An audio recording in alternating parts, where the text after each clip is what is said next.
बच्चे को गोद में उठाने की देर थी कि बच्चे के कान से ब्लीडिंग स्टार्ट हो गई। अस्तगफिरुल्लाह इन्नल्लाह गफूरुर रहीम। ये जो चीज़ होती है ये इनके खाने की चीज़ होती है।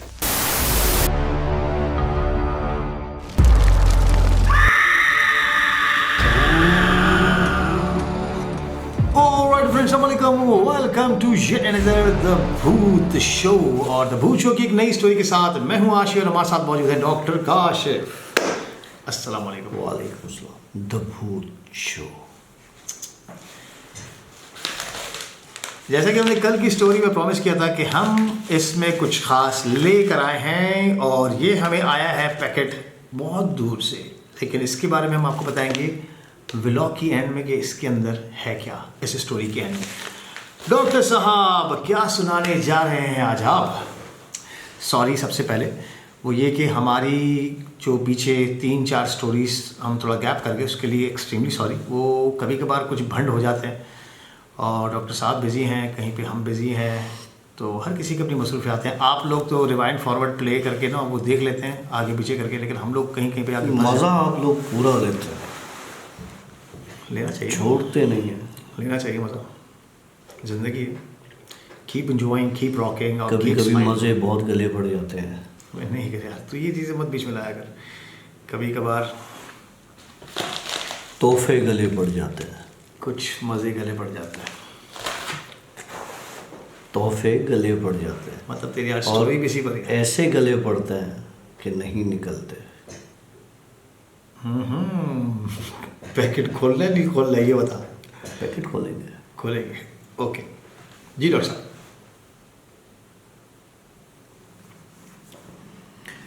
एक घर में एक बच्चा पैदा होता है। कोई 6-7 साल के बाद एक कपल को। माँ भी बहुत खुश है, बाप भी बहुत खुश है, ख़ानदान भी बहुत खुश है। ऐसे में रिश्तेदार आते हैं घर में, अलग अलग मुबारक देने बच्चे की। और क्योंकि 6-7 साल के बाद बच्चा हुआ तो बड़ा जो है ना वो कहते हैं लाडला और बड़ा उसको इम्पोर्टेंस दी जाती है। कहीं से एक तोहफा आता है।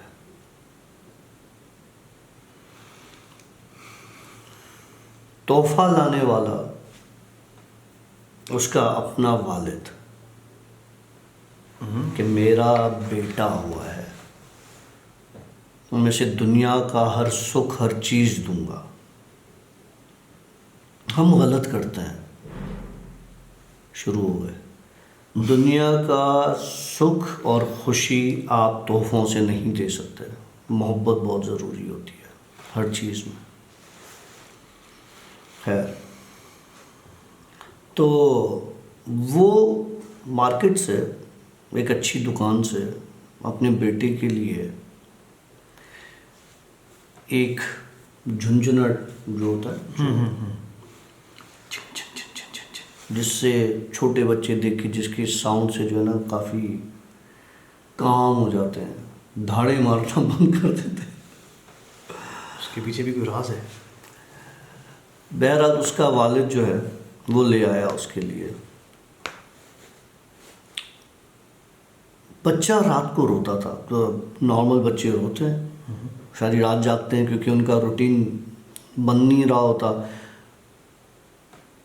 तो उसकी माँ उसको बजाती थी तो बच्चा चुप हो जाता था। एक रात को माँ की आंख लग गई, बाप सो रहा था, बच्चे ने रोना शुरू किया। माँ शायद थकी हुई होगी,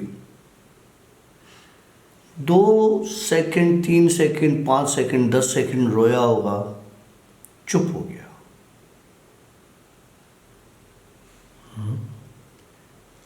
लेकिन उस झुनझुने की आवाज आ रही थी, छन छन छन छन छन छन छन। माँ सो रही है, बाप सो रहा है, लेकिन वो बज रहा है। माँ समझ रही होगी बाप कर रहा है, बाप माँ समझ रही है कि बाप बजा के सुला रहा है, बाप समझ रहा है कि माँ बजा के सुला रही है। दोनों माँ बाप का बाप बजा के सुला रहा था बच्चे को। ना माफ करता बस। कंटिन्यू बजता जाए। बच्चा चुप हो गया। ये दोनों पक्की नींद में सो गए कि भाई बाप ने सुला दिया, उसने बोला माँ ने सुला दिया। दूसरी रात फिर ऐसा हुआ। झुंझुना बजा, बच्चा रोया, लेकिन उसके जो दूध का फीडर था वो किसने बना के दिया उसको? वो भी उसने पिया और उसके सिरहाने फीडर की बोतल पड़ी थी। माँ समझे वही के बाप ने किया है। तीसरी रात जब झुंझुना बजा तो माँ की आंख खुल गई।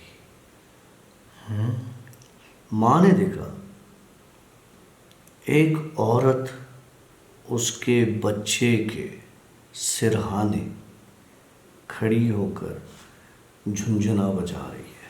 ओ तेरी खैर। उसकी माँ ने आंखें बंद की कि जैसे में उसने कुछ देखा ही नहीं, और आयतें पढ़ना शुरू की और सो गई खामोशी से कि भाई मैंने कुछ देखा ही नहीं।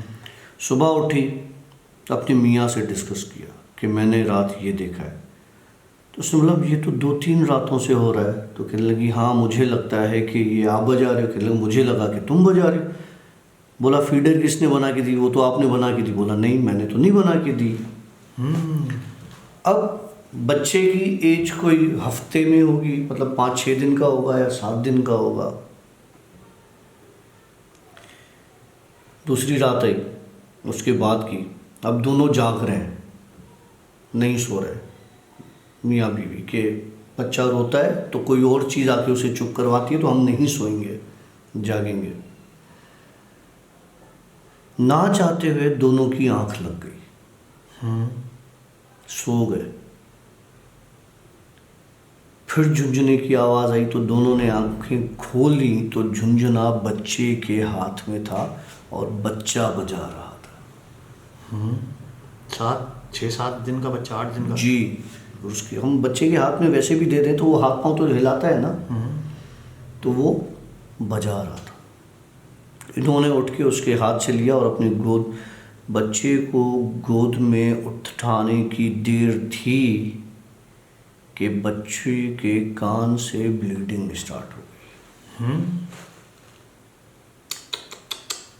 और बच्चा आग की तरह तप रहा था।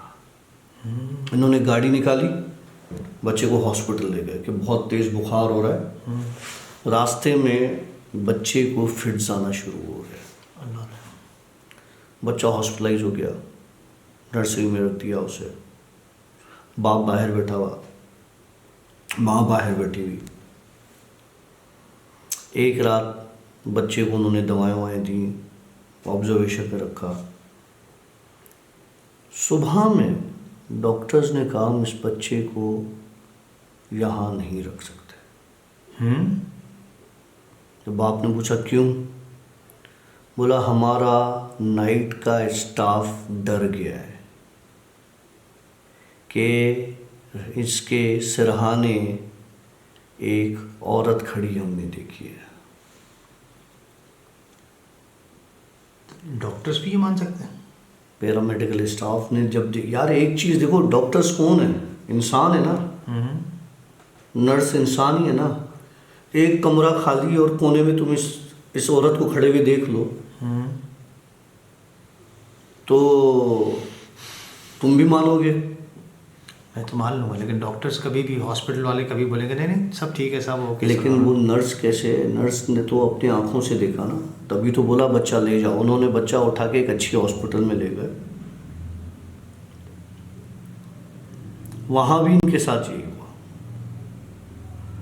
बहरहाल उन्होंने उसको रखा, 2-3 दिन दवा दी और ये वापस घर आ गया। अब इसकी माँ को वो औरत नजर आने लगी घर में चलती फिरती।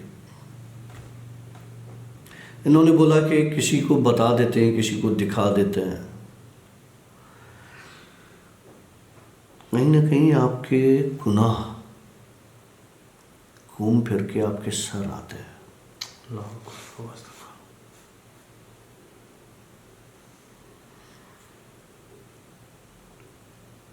उस बच्चे के लिए जब ये आया, इसका वालिद लेके किसी आमिल को, किसी पढ़ाई वाले को, उसने बोला कि ये है यहाँ पर इस लड़के के साथ, तुम्हारे बच्चे के साथ औरत कोई ऐसी जुड़ गई है जिसका वास्ता तुम्हारे साथ रहा है। उसके मियाँ के साथ, औरत के बच्चे के बाप के साथ। जब उसके बाप ने ये बात सुनी, उसका बाप परेशान हो गया बिल्कुल कि ये कैसे हो सकता है, मुझे ज़िंदगी में कभी कोई ऐसी औरत नज़र नहीं आई। उस आमिल ने बोला कि तुम मेरे पास आना तो मैं तुमसे बात करूँगा। ये आमिल के पास चला गया। आमिल ने से कहा कि जो औरत नज़र आती है वो फलानी फलानी बंदी का करीन है। ओके। जब उसने इसको बताया, इस बंदे के पैरों से ज़मीन निकल गई। माना ये किसी औरत की हमजाद थी। हाँ।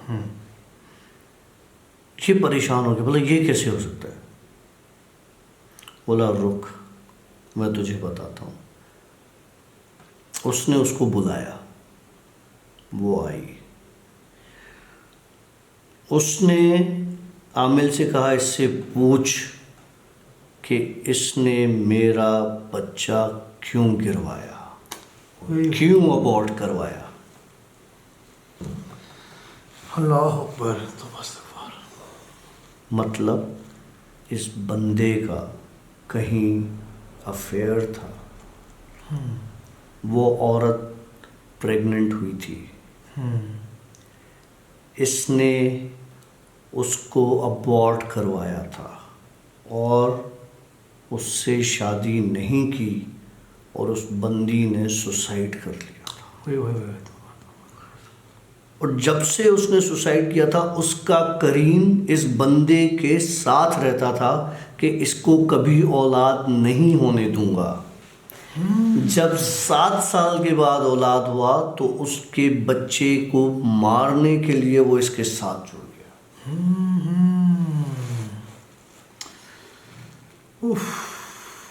जब इस बंदे को ये बात पता चली, इसको बहुत नदामत हुई, क्योंकि हम बहुत गंदे हैं। हम समझते हैं कि वूम में जब कोई प्रेग्नेंट हो जाता है तो वो उस वक्त कुछ भी नहीं होता भाई, वो इंसान होता है, उसके अंदर जान। आपको पता है कि कितना बड़ा गुनाह है। लोग ना आजकल वो कपल शादीशुदा भी, यार हमें अभी बेबी नहीं चाहिए, अभी हम ना उसमें नहीं है, तो अगर हो जाता है तो वो डॉक्टर के पास चल जाके उसे अबॉर्ट करवा देते हैं। आपको पता है कितनी बड़ी नेमत से महरूम हो जाते हो आप। आपको अंदाज़ा नहीं होता, ये आपने अबॉर्ट करवाया तो क्या आगे आपको बच्चा हो भी सकेगा या नहीं हो सकेगा। आप खुदा की इस नेमत से महरूम हो जाओगे। उसने यही किया। बहरहाल आमिल ने उससे बात की, बोला ये उस औरत के साथ इसका वास्ता था, तुम उसके हमजात हो।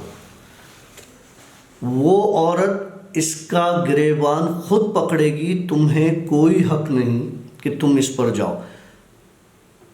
बहरहाल इनकी आपस में हुई और फिर उसके बाद उस आमिल ने उसको कुछ अच्छा खासा कुछ पढ़ने को दिया सारा। बहरहाल उससे फिर वादा लिया उसके करीन से कि तुम इसके बच्चों को परेशान नहीं करोगी। इसके साथ कुछ गलत नहीं करोगे, उस औरत का हिसाब, उसके बच्चे का हिसाब ये क़यामत के दिन खुद ही देगा। और काफ़ी चीज़ों के बाद बताता है कि वो मेरे पास ये चीज़ ख़त्म हो गई और मेरा बेटा बिल्कुल सही हो गया और आज तक सही है। उसने बीइंग अ पेशेंट मुझसे एक स्टोरी शेयर की थी।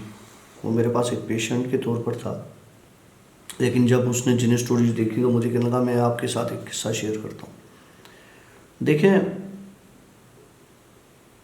हमसे ना चाहते हुए एक दिन में 1,00,000 गुनाह होते हैं। आपको नहीं पता चलता, मुझे तो नहीं पता चलता। गुनाह है कबीरा हो या सगीरा, बहुत बड़े ऊंचे दर्जे के गुनाह हो या इतने इतने से गुनाह हो, गुनाह गुनाह होता है। चोरी सुई की हो या जहाज़ की हो, चोरी चोरी होती है। माफ़ी मांग लिया करो। किसी का दिल दुखाया, माफ़ी मांग लो। किसी को चाहते हुए मदद कर सकते थे, नहीं की, माफ़ी मांग लो, मदद करो। ज़िंदगी का कोई भरोसा नहीं होता, एक पल में ख़त्म हो जाती है, जैसे ये स्टोरी आज की ख़त्म हो गई। स्टोरी ख़त्म नहीं हुई, स्टोरी में एक बड़ा ज़बरदस्त मैसेज है। एक, हर हाल में अपने खुदा का शुक्रगुजार बने। बेशक, जिस हाल में है ना उसके लिए शुक्र करें, और दूसरों की खुशियों में भी खुश हों और अपनी खुशियों में भी खुश हों। ऐसे ना हो कि यार ये खुश है, जलसी शुरू, हसद शुरू। अल्लाह माफ़ करे, क्योंकि वही चीज़ आपके पास घूम फिर के आती है। जैसे इस स्टोरी में अगर आप फोकस करें, उस बंदे ने किया, उस बंदे ने गलत, बड़ा मैसेज है। लेकिन अगर मैं बीइंग अ फादर, मैं कोई गलती करता हूँ और अगर उसका कफ़ारा मेरे बच्चे भरें, अल्लाह अकबर। सबसे बड़ी अजियत एक बाप के लिए, एक माँ के लिए वो होती है अगर वो अपने बच्चों में उसकी तकलीफ़ देखें। सबसे डेंजरस मरहला वो होता है। वेल डॉक्टर साहब, थैंक यू वेरी मच, बहुत कमाल स्टोरी थी। और ये पैकेट हमारे पास आया है, अब आते हैं इस पैकेट की तरफ, अमेरिका से। और मरियम जिन्होंने हमें मैसेज किया था कि ये चीज़ आपको अगर पाकिस्तान में नहीं मिल रही है तो मैं आपको अमेरिका से भेजूँ। हाँ, मेरा गैस बिल्कुल सही था। डॉक्टर साहब का गैस देखते हैं कि सही था या नहीं। मैंने अभी तक देखा नहीं है इसको गैस में क्या है। टन टन, ओईजी बोर्ड हमारे पास आ चुका है। एक मिनट, ये आधा पार्ट है और इसका बकिया पार्ट ये है जी। एक ये है जो ओईजी बोर्ड में आई। डॉक्टर साहब अभी तो नहीं कर यार, आई डॉक्टर साहब नहीं करो ना। खैर, ये ओईजी बोर्ड जो मैं अमेरिका से मिला है, उसके साथ एक अदद ये है। ठीक है, बिल्कुल भी खुश नहीं हुआ इस चीज़ से। और एक चीज़ ये है, ठीक है जी। और साथ में एक मेन्यू है जो कि OEG board manual, sorry, OEG board history जिसके बारे में ये लिखा हुआ है। और उसके बाद इसको इस्तेमाल के बारे में बताया गया है, किस तरीके से इसको इस्तेमाल करना है। और साथ में टिप्स भी दिए गए हैं कि आप अपना काला मुंह इससे ऐसे कर सकते हैं। तो डॉक्टर साहब क्या तैयार हैं? क्या कर रहा है? स्टार्ट। अबे जहाँ अभी नहीं, ये स्टोरी यहाँ पे हम एंड करते हैं। और इंशाल्लाह ताला अब हम आपको ओईजी बोर्ड पर कुछ करके दिखाएंगे बहुत जल्दी। ये करेगा, मैं नहीं करूँगा। साथ करेंगे, साथ मजाक कर रहा। Hello. Well, thank you very much for enjoying this story. आपका नाम? For enjoying this story. और इस पर हम करतब करेंगे बाद में, और घर पे नहीं करेंगे क्योंकि मुझे स्ट्रिक्टली सब हाशिम मूव कर रहा है। हाशी मूव कर रहा है। हाँ, हाशिम मूव कर रहा है। ओके, वेल, अब आपको एक स्टोरी इसके बारे में ही बताएंगे। और आई होप कि आप लोग भी बहुत ज़्यादा एक्साइटेड होंगे। मैं भी एक्साइटेड, लेकिन अंदर से काँप भी रहा हूँ। किरण, वो वाली आवाज़ आ रही है। तो जी हमारी तरफ से सिया बाय, अल्लाह हाफ़िज़। जाने से पहले अगर आप लोगों ने वीडियो को यहाँ तक देख लिया है तो एक लाइक करते हुए जाइएगा। अगर समझ में नहीं आई तो डिसलाइक ज़रूर ठोकिएगा। इससे हमें कोई भी असर नहीं पड़ता है, लेकिन एटलीस्ट हमें इतना पता चल जाता है कि हम कितना अच्छा काम करें। अब मिलेंगे आपसे एक नई स्टोरी के साथ, तब तक के लिए सिया बाय, अल्लाह हाफिज़। अस्तगफिरुल्लाह इन्नल्लाह गफूरुर रहीम। ये जो चीज़ होती है ये इनके खाने की चीज़ होती है।